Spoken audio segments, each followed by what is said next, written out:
Hello everyone, I am Amol Mankare और मैं आप सभी लोगों का स्वागत करता हूँ अपने यूट्यूब चैनल में। देखिए एक्सपीरियंस, हम अभी हमारे 6th के एनसीईआरटी का मतलब छठी के एनसीईआरटी के 6 अध्याय पूरे कंप्लीट कर चुके हैं अच्छे धूमधाम से। आज हम अभी हमारा 7वां अध्याय क्या करने वाले, आज हम स्टार्ट करने वाले। कितवा अध्याय हमारा आज? 7वां अध्याय हमारा पार्ट 1 अभी मैं यहाँ पर आपके सामने लेकर हाजिर हूँ। तो देखिए एक्सपीरियंस, अभी मैं तुरंत ही चालू कर देता हूँ ज्यादा टाइम वेस्ट ना करते हुए। देखिए 7वें अध्याय का नाम है नए प्रश्न नए विचार। अभी देखिए शीर्षक से हमें अभी मतलब कैसी चीजों का पता चलता है कि अभी बहुत सारी चीजें अभी हम पीछे प्रीवियस चैप्टर्स में हम पढ़ चुके हैं। तो अभी इन सारी बातों के ऊपर नए नए प्रश्न किस प्रकार से खड़े रह रहे थे, इसमें अभी नई नई क्या सोच आई अभी, तो ये सारी चीजों का संग्रहण हमें क्या करना है, इस अध्याय में देखना है। तो देखिए, तो अभी इस चैप्टर की इस अध्याय के स्टार्टिंग में आपको बुद्ध की कहानी दी गई है। किसकी? बुद्ध की कहानी। तो फिर मैं आप लोगों को सबसे पहले बुद्ध के बारे में थोड़ा सा इन डिटेल में जानकारी दे देता हूँ। किनके बारे में? गौतम बुद्ध के बारे में। किनके बारे में? गौतम बुद्ध के बारे में। तो देखिए, तो हमारे अध्याय के अनुसार देखिए बौद्ध धर्म के संस्थापक कौन थे? गौतम बुद्ध थे। किसके थे? बौद्ध धर्म के संस्थापक। देखिए अभी नोट्स के हिसाब से क्या थे? बौद्ध धर्म के संस्थापक उसे आप देखिएगा, मैं आप लोगों को शॉर्ट में लिख के दे रहा हूँ। आप लोग उसे पूरा अपने वाक्य के हिसाब से अच्छे उसमें रचना करके उसे अच्छे रंचा संहिता के साथ लिखिएगा। तो क्या थे? बौद्ध धर्म के क्या थे? संस्थापक थे, जिनका जन्म लगभग क्या होता है 2500 वर्ष पूर्व हुआ। जन्म कब हुआ उनका? 2500 वर्ष पूर्व में हुआ। कब हुआ? 2500 वर्ष पूर्व में गौतम बुद्ध का जन्म हुआ। उसी समय क्या हो रहा था? अभी लोगों में अभी तेजी से परिवर्तन आ रहे थे। पिछले अध्याय में हम अभी पढ़ चुके, जनपद किस प्रकार से तैयार हुआ, महाजनपद भी किस प्रकार से तैयार हुआ, और फिर अभी इन सारे लोगों की हालात कैसी बन चुकी थी। तो अभी इसमें क्या हो चुका था? पूरे हालात, पूरी कंडीशन, पूरे जनपद की कंडीशन क्या हो चुकी थी? पूरी तरीके से तेजी से बदलाव हो रहे थे। तो अभी इस अध्याय में क्या दिया गया है देखो। तो अभी इन समझने का प्रयास करते हैं कि अभी जीवन के सच्चे अर्थों को क्या जाना जाता है, कि मतलब कि अभी इस अध्याय में यही समझा गया है कि जीवन को सच्चे आस्था से किस प्रकार से समझना चाहिए। यही इस अध्याय का सही मोटो है। तो देखिए बुद्ध क्या थे? अभी बुद्ध के बारे में थोड़ा सा इन डिटेल में बता रहा हूँ आपको। बुद्ध क्या थे? क्षत्रिय धर्म से थे। पहले किससे थे? क्षत्रिय थे। वो क्षत्रिय थे तथा शाक्य नामक एक छोटे से गण से संबंधित थे। किस गण से संबंधित थे? शाक्य गण से संबंधित थे। देखिएगा मैं आप लोगों को शॉर्ट में लिख के दे रहा हूँ, अभी भी 2 बार बता चुका हूँ ये बात, अभी भी बता रहा हूँ, मैं शॉर्ट में लिख के दे रहा हूँ। आप लोगों को सुनकर उसे सेंटेंस के हिसाब से लिखना है, क्योंकि मेरे पास ज्यादा वक्त नहीं है, इस वजह से शॉर्ट में लिख के दे रहा हूँ। क्या थे वो? शाक्य गण में से संबंधित थे। और देखिए वो इन्होंने क्या करी थी, जो उनका जो युवा अवस्था था, मतलब उनका जो टीनेजर ईयर था, युवा अवस्था में क्या कर दिया था उन्होंने? घर छोड़ दिया था। युवा अवस्था में मतलब क्या? युवा के ही वय में, आयु में उन्होंने घर को क्या कर दिया था? छोड़ दिए थे। घर का उन्होंने त्याग कर दिया था। जितने भी कुछ सुख धर्म होते हैं, परिवार, माँ बाप, पति पत्नी, उसके बाद में बाल बच्चे, सबका क्या कर दिया था उन्होंने? त्याग कर दिया था। क्यों कर दिया था? ज्ञान की खोज में थे। किसकी खोज में थे? ज्ञान की खोज में। ज्ञान की खोज में क्या करा उन्होंने? युवा अपनी जो युवा वय में ही क्या कर दिया? घर दार सारे सुख धर्म का क्या कर दिया उन्होंने? त्याग कर दिया। सारों को छोड़ के क्या चले गए? जंगल में चले गए। किसकी खोज में? सच्चे ज्ञान की खोज में। सच्चा ज्ञान क्या होता है, इन सारी चीजों को समझने के लिए उन्होंने सारे घरदारों का त्याग कर दिया। सारे घरदारों का उन्होंने क्या कर दिया? त्याग कर दिया। और उन्होंने जंगल में जाके क्या करते रहे? भ्रमण करते सिर्फ क्या करते रहे? घूमते रहे, झाड़ों के नीचे तपस्या की, बहुत सारा मतलब क्या करा उन्होंने? बहुत सारा मौन किया। मौन करके उन्हें ज्ञान प्राप्त हुआ। अभी वो किस प्रकार से हुआ वो बताता हूँ आप लोगों को। तो देखिए जो बुद्ध थे, बुद्ध ने बिहार में, किसमें?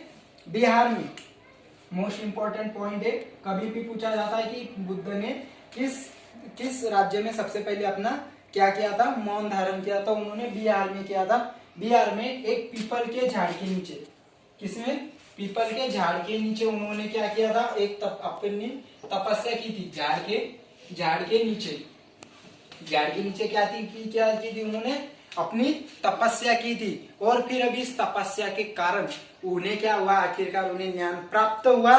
अभी वो ज्ञान प्राप्त हुआ तो मतलब वो आसानी से प्राप्त नहीं हुआ, बहुत सारे कुछ सालों तक उन्होंने यहाँ पर तपस्या की। देखिएगा एक्सपेरिमेंट में आप लोगों को अभी भी बता दूं कि हमें अगर कोई भी चीज अगर क्या करना है, हासिल करनी है, तो इस चीज के लिए सबसे ज्यादा क्या लगती है, मेहनत लगती है।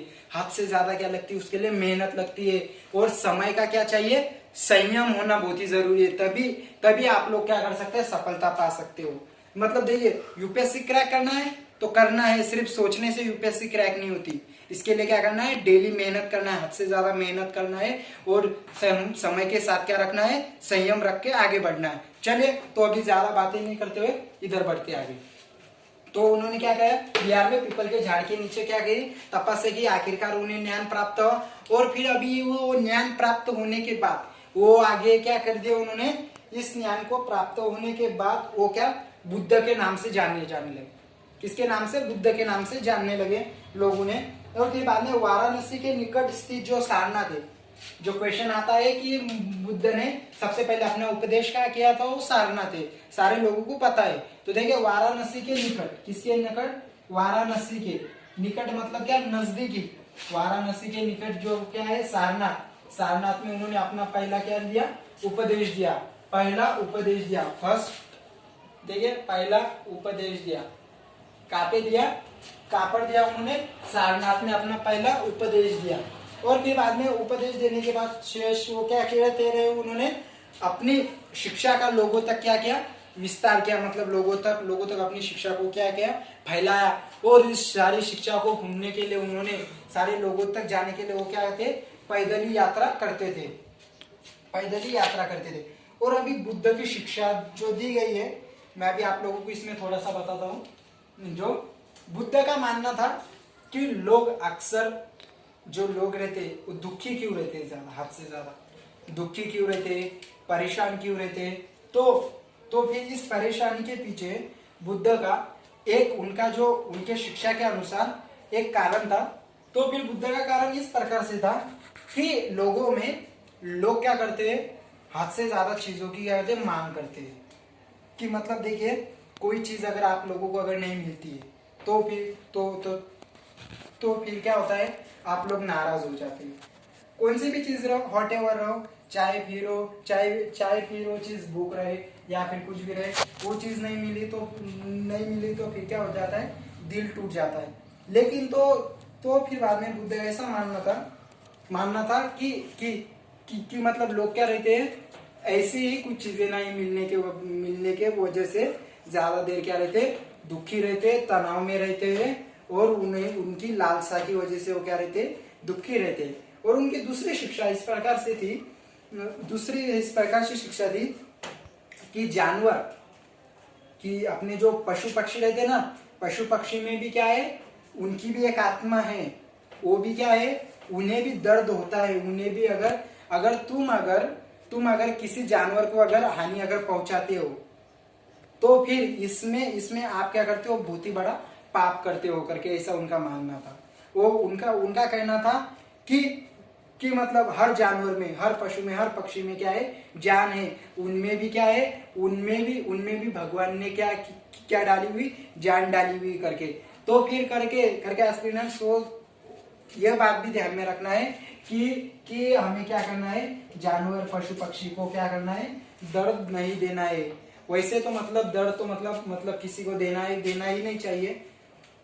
तो मतलब क्या करना है, इस प्रकार से था उनका उपदेश। किसका था, अभी हम ये क्या गौतम बुद्ध का देख चुके हैं। चलो, जिसने पॉइंट क्या कर लेना है, आपको रिटर्न में कर लेना, लिख लेना है आपके नोटबुक में। तो अच्छे तरीके समझ के मैंने शॉर्ट में लिखे थे, आपको पूरे तरीके से उसे अच्छे सेंटेंस में करके, रचना के हिसाब से उसे अच्छे से आपको जैसे याद में रहेंगे वैसे उसे लिखना है और याद करना है।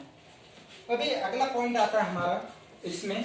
अगला पॉइंट इस प्रकार से था कि उपनिषद क्या है करके। क्या उपनिषद, क्या उपनिषद, यहाँ पे लिख दे रहा हूं उपनिषद। तो अभी क्या हुआ, अभी अभी अब मान गया जिस काल में, जिस समय में, जिस समय में क्या गौतम बुद्ध क्या कर रहे थे, अपने ज्ञान का जो प्रचार कर रहे थे, इस प्रचार के चलते हुए भी कुछ स्थानों पर मतलब क्या उसके अतिरिक्त में क्या हो रहा था, उसके अन्यत्र में भी क्या हो रहा था, बहुत सारे लोग क्या कर रहे थे, उपनिषदों की पढ़ाई कर रहे थे, उपनिषदों के बारे में जान रहे थे। अभी उपनिषद क्या है, एक प्रकार का वैदिक ग्रंथ है। क्या है भाई, वैदिक ग्रंथों में से। वैदिक ग्रंथ हम पढ़ चुके हैं ना पहले, ऋग्वेद, सामवेद, अथर्ववेद, यजुर्वेद पढ़ चुका हूँ, अच्छे तरीके से पढ़ा चुका हूँ।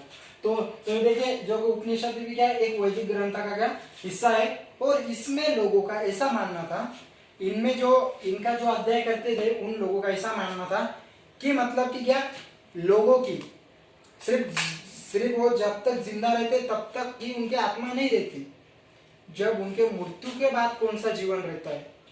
कि मतलब अभी किसी इंसान की अगर मृत्यु, देहांत अगर हो जाता है, इसके बाद में उसकी जिंदगानी कैसे होंगी, मृत्यु के बाद की जिंदगानी कैसी है, तो इन सारी बातों का क्या करते थे उपनिषद वाले लोग, उपनिषद वाले जो गुरु थे वो क्या करते थे, उसकी पढ़ाई करते थे। उपनिषद का शब्द का अर्थ होता है गुरु के समीप बैठना, गुरु के समीप बैठना, समीप बैठना कि मतलब क्या गुरु के सामने बैठना, गुरु के पास में बैठना, इस प्रकार से क्या रहता है, उसका अर्थ होता है। और फिर अभी इस उपनिषद के लोगों का मानना था कि आत्मा और ब्रह्म क्या एक ही करके। क्या आत्मा और ब्रह्म, आत्मा और ब्रह्म, आत्मा और ब्रह्म क्या है एक ही करके। मतलब क्या हमारी जो आत्मा है, हमारा जो अंतर्मन है, अंतर्भाग है, वही क्या है, यही हमारा सारा ब्रह्मांड है करके, ऐसा उन लोगों का क्या था मानना था। और फिर देखिए अभी इसके क्या थे, वो सामान्य वार्तालाप भाषा में क्या थे उपलब्ध थे, इस वजह से बहुत सारे लोग भी क्या करते थे उसे अच्छे तरीके से उसे जान लेते थे। और देखिए अभी इन चर्चाओं में क्या थे, ज्यादा पुरुष या ब्राह्मण, तो फिर क्या है आत्मा और ब्रह्म क्या है, हमारी जो आत्मा है यही क्या हमारा सारा ब्रह्मांड करके। और फिर अभी इसमें क्या थे, इसमें जो चर्चा करने वाले लोग थे ये क्या थे, अधिक से ज्यादा पुरुष ब्राह्मण थे, पुरुष क्या रहते थे, ब्राह्मण रहते थे। और अभी आगे देखिए उपनिषदों के कई विचारों का विकास क्या बाद में प्रसिद्ध विचारक शंकराचार्य ने किया है, जो हम अभी अध्याय 7 में उनकी जानकारी अभी लेने वाले, अभी आगे मतलब 7वां अध्याय जो चल रहा है इसमें हम पढ़ने वाले हैं। नहीं 7वें अध्याय में, सॉरी 7वीं कक्षा में, मतलब क्या अगली कक्षा में हम पढ़ने वाले किसके बारे में, कई प्रचारक जो रहे प्रसिद्ध विचारक शंकराचार्य, प्रचारक विचारक शंकराचार्य क्या है, शंकराचार्य के द्वारा क्या हुआ, प्रसिद्ध विचारक शंकराचार्य ने फिर बाद में क्या किया, इस उपनिषद का भी क्या किया, अच्छे से अध्ययन वगैरह किया और उसका विकास किया। देखिए एक्सपीरियंस इस प्रकार से आपका मैं क्या करा चुका हूँ, पार्ट 1 हमारा अच्छे तरीके से धूमधाम की तरह से इस तरीके से अच्छा सा कंप्लीट होता है। अभी इसके देखिए मैं तो मेरी पूरी कोशिश कर रहा हूँ, मैं मेरा पूरा 100% दे रहा हूँ, बट लेकिन अभी भी आप लोगों का मुझे कम सपोर्ट दिखाई दे रहा है। तो चैनल को सब्सक्राइब करो, लाइक करो, वीडियो को शेयर कर दो। और स्टूडेंट्स जो भी कुछ क्वेश्चन होता है यार, आप लोग क्या करते हो, व्हाट्सएप के ऊपर मैसेज करते हो, इंस्टाग्राम पे मैसेज करते हो, फेसबुक पे मैसेज करते हो, आपको जो प्रॉब्लम है वो प्रॉब्लम सीधा कमेंट्स में लिख के दो ना यार। अभी देखिएगा अभी क्या होता है, इंस्टाग्राम पे मुझे बहुत सारे बच्चे रिप्लाई मैसेज वगैरह करते हैं, और फिर बाद में थोड़ी देर के बाद में मैसेज आते हैं कि मतलब प्लीज रिप्लाई नहीं दे रहे हो सही टाइम पे।